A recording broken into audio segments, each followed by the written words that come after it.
Hi friends, and welcome to the final episode in the 100 book challenge. Yay! Let's all just take a moment to celebrate. I made it. I am like 2 months late in getting this out because technically I finished the challenge in October. But you know what? Time is a social construct. I'm a rebel, whatever. It's happening now, so let's dive into it. So this video is gonna have a little bit of a different format than normal because I actually vlogged my reading experience for the last 5 books. So I'm just gonna go over books 91 to 95 first, just in the regular format, and then the last 5 books you'll get to see as me vlogging the experience. Although like I'm not a great vlogger, so like the timing of things is a little iffy. It's hard to tell when it's morning and when it's night, but just roll with it. It'll be good, trust. Book 91 that I read was The Name of the Wind by Patrick Rothfuss. This is actually my own copy now. I originally read it, I had borrowed Sophia's copy and I loved it so much that I had to buy my own copy, and I also got the sequel, which has been on my TBR for a while. I was sure I was gonna read it in November, and then I was sure I was gonna read it in December, and you know, January 1st is coming on quick and I still have not read it. But it's just a big boy. It's like 1,000 pages and I just have not been in the mood for it yet. It's gonna happen. 2021 will be the year. But anyways, this book was fan-fucking-tastic. 5 out of 5 stars. It might be my favorite book of the year.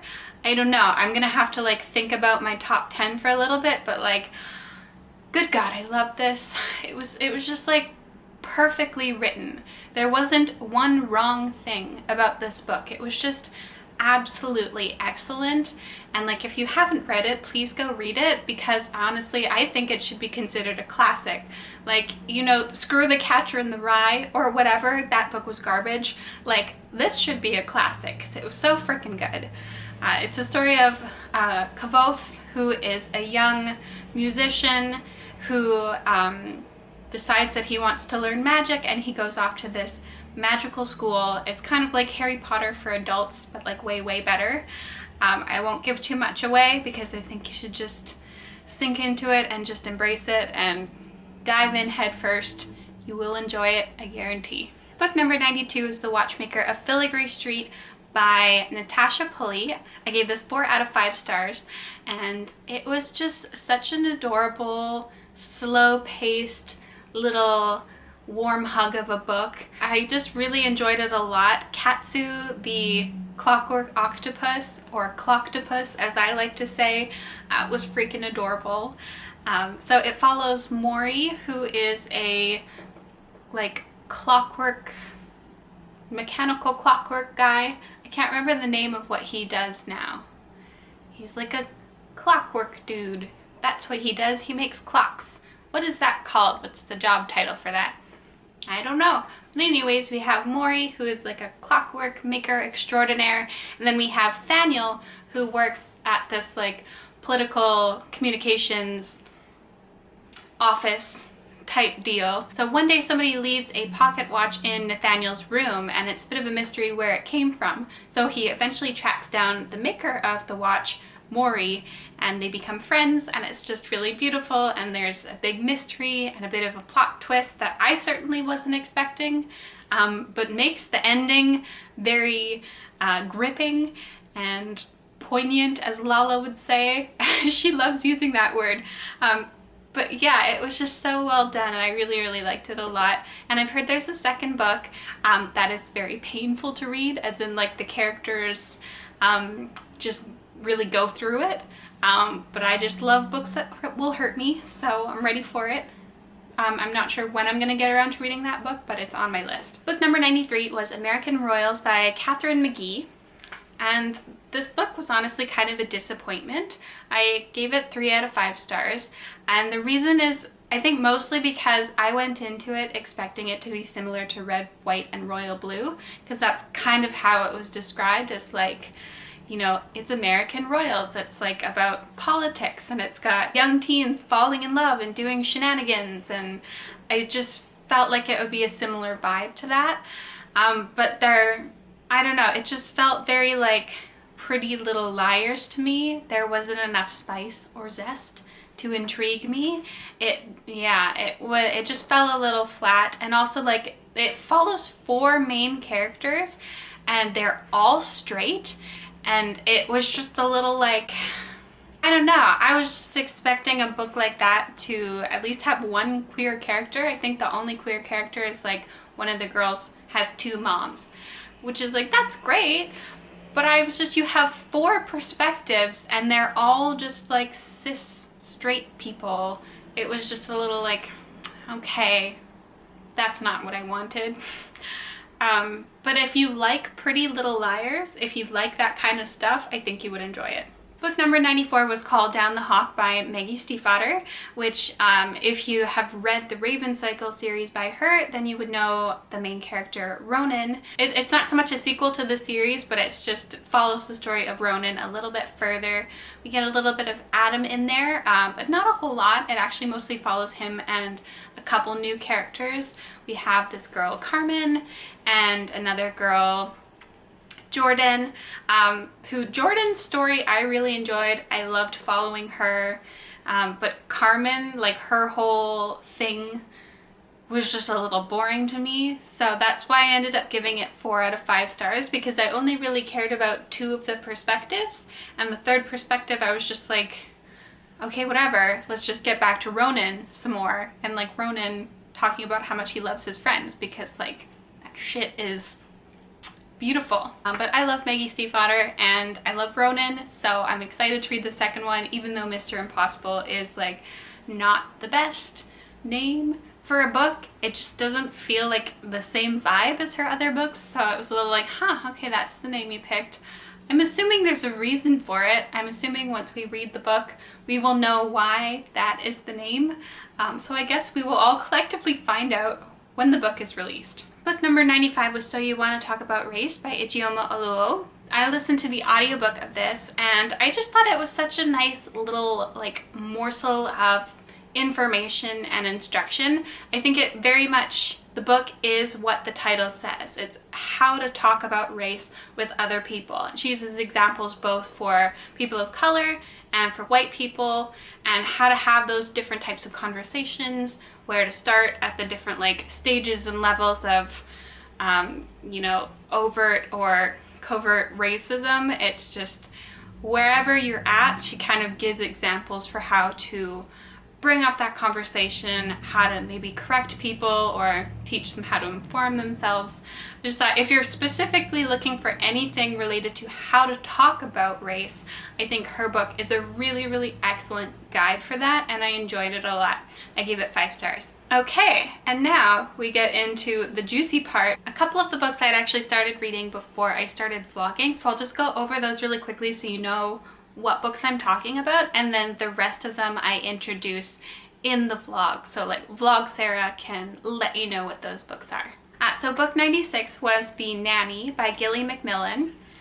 I started listening to this audiobook, and then like about halfway through I realized that, oh hey, I should probably like do something fun with this and vlog it. So that's why when the vlog starts I'm like halfway through the book already. And because I am a multiple book reader at this time, I also started Strange the Dreamer by Laini Taylor. So I was a little ways into this when I started vlogging as well. This is my own copy that I bought. I actually had borrowed Sophia's copy as well. She is like my little friend library. I just borrow so many books from her. Thank you, Sophia. You have fueled my reading for 2020. You're a gem. So after I read Strange the Dreamer, I had to buy the book and the sequel because I just like really wanted to own them. So I'm a little ways into this book as well once the vlog starts. So I was lying on my bed listening to my audiobook, and then I thought, might as well get off my ass and go for a walk. So now I'm finishing it while walking around the neighborhood, and it's absolutely beautiful outside. Anyways, Jo is an idiot and I hate her a lot. More to come, but I just had to say this. Everything that's happening in this book is incredibly predictable so far. And yeah, I predicted like very early on who the dead body in the lake would be. And yep, wasn't wrong. Okay, so I just finished The Nanny, Sorry about the state of my face, by the way. I also just watched the last episode of the Haunting of Bly Manor, and was not expecting a horror show to have such a fucking sad ending. So yeah, I cried a lot. But yeah, the ending of The Nanny was about what I expected, in that it was very predictable and I knew pretty much exactly how it was going to go. I thought it was going to be one of two characters who ended up doing the deed at the end, and I was correct. So I gave it 2.5 out of 5 stars, because it's not like the writing was bad, it was just like not very exciting, and some of the conversations and the plot lines were a little like predictable or repetitive. Yeah, I'd say if you want to read a thriller but you don't like being scared and you just want something kind of boring and British like the Midsummer Murders TV show, this would probably be a good book for you. But I was just wanting something with like a little more zest and a little more spice to it, and this just didn't really deliver. Good morning. I'm just sitting here with breakfast and coffee, and I thought I'd give you an update on Strange the Dreamer. So I'm about 200 pages in right now, and I'm really enjoying it a lot. It's just pure Laini Taylor. If you love the Daughter of Smoke and Bone series, I definitely recommend that you read this. It's just so, I love the pacing of it. It is very slow, but it's like very purposeful slow.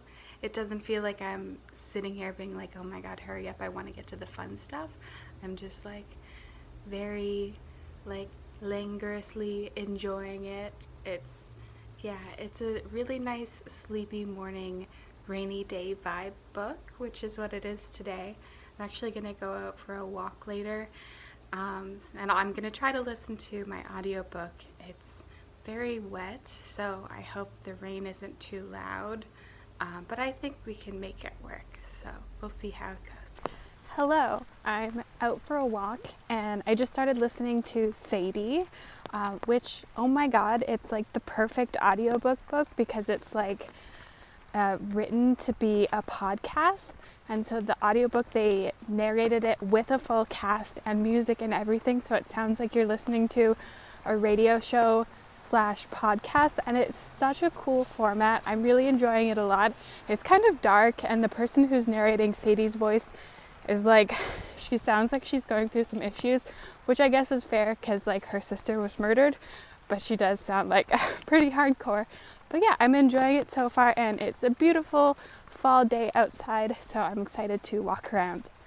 Hello, I just finished watching Lord of the Rings 3 and the first Hobbit movie, so I've been consecutively sitting on my sofa for about 7 hours now, and my body feels it, so I'm gonna go for another walk and listen to more of Sadie. Also just because I'm really enjoying it so far and I want an excuse to listen to it, but also because my back is like, please do not mistreat me. So yeah, I'm gonna go stretch it out a little bit and go for a walk.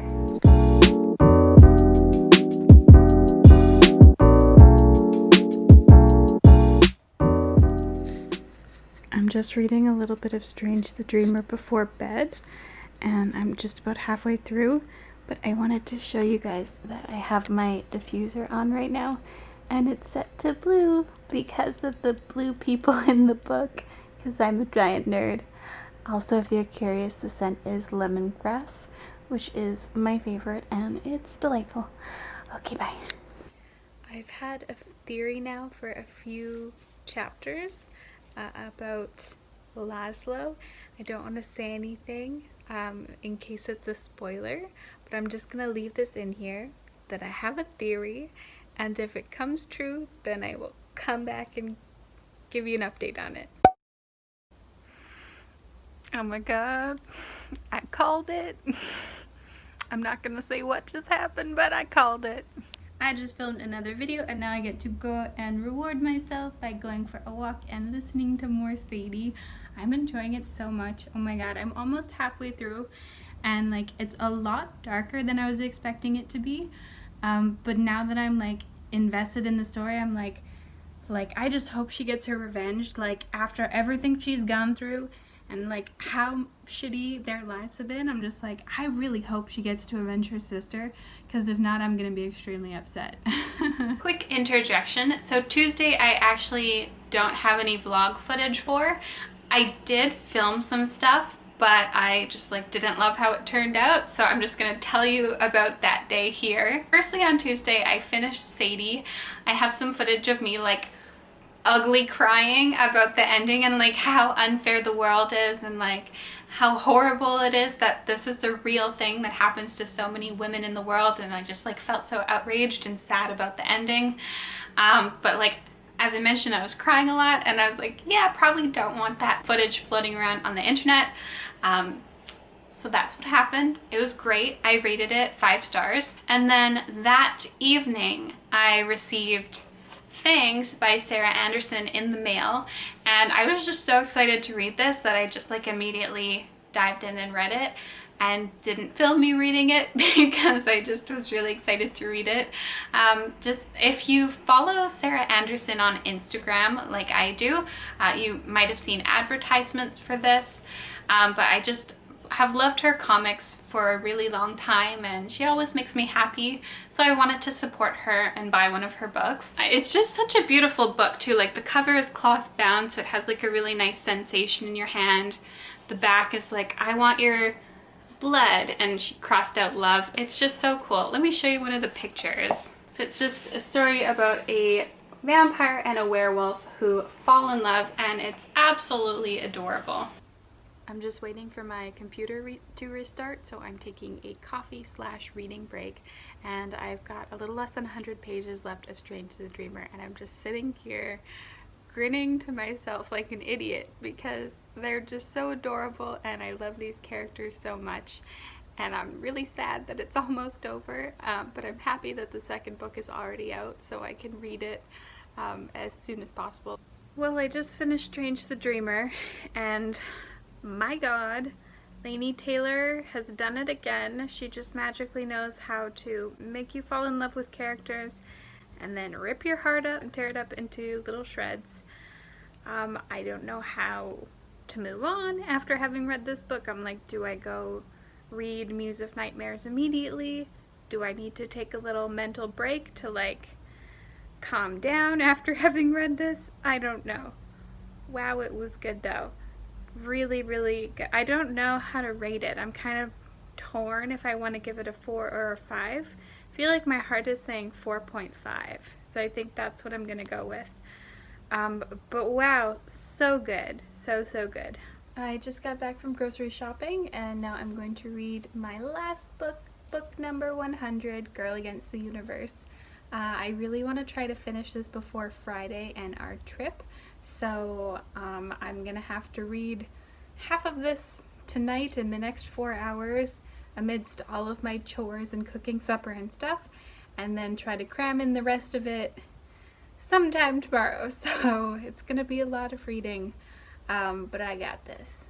It's gonna be good. Okay, I'm on page 36, about 10% into the book, and not really loving it so far. So I'm gonna keep going. I'm not ready to give up yet, but so far it's pretty dry.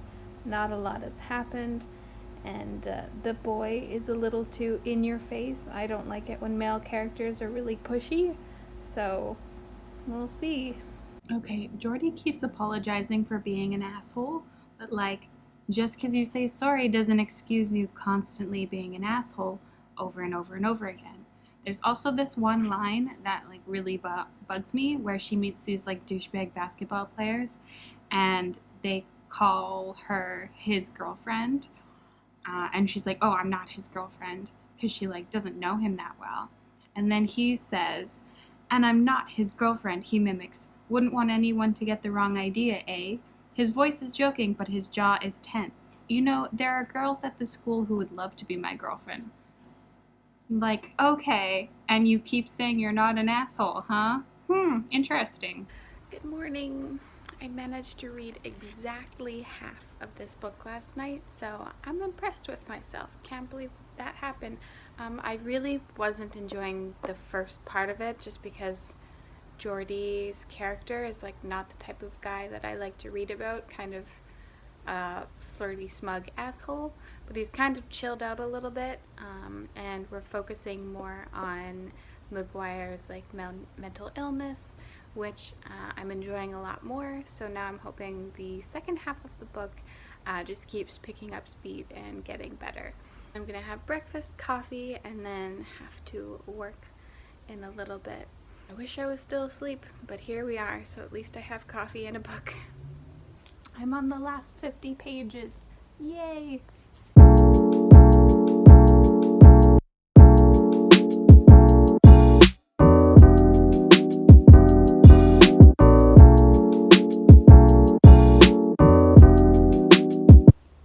I did it. I finished 100 books. Oof. That feels cathartic. Okay, so mixed feelings about this because I hated the first half of it and quite enjoyed the second half. Like Jordy definitely grew on me, and the ending threw me for a loop. Was not expecting that. Almost cried at a couple points because death and funerals always make me sad.